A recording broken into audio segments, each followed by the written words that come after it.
The Vikings were a seafaring people from Scandinavia who lived from the late 8th to the early 11th centuries.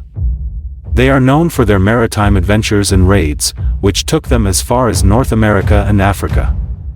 But what happened to this legendary people? One of the main factors that contributed to the decline of the Vikings was the conversion to Christianity. During the 10th and 11th centuries, many of the Viking communities in Scandinavia adopted Christianity, which changed their way of life and cultural practices. This shift in religious beliefs also weakened the Vikings' political power, as the newly established Christian kingdoms in Scandinavia were often at odds with the pagan Vikings.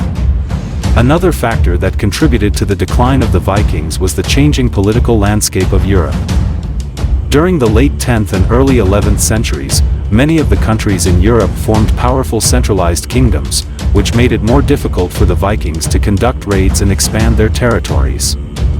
Additionally, the growing power of the church and the development of a more organized system of justice made it easier for these kingdoms to counter the Vikings' attacks.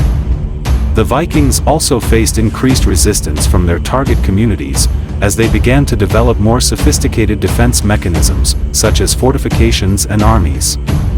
This made it more difficult for the Vikings to successfully conduct raids, and often resulted in losses and setbacks for the Vikings. Finally, the Vikings' way of life was impacted by changes in the climate and environment.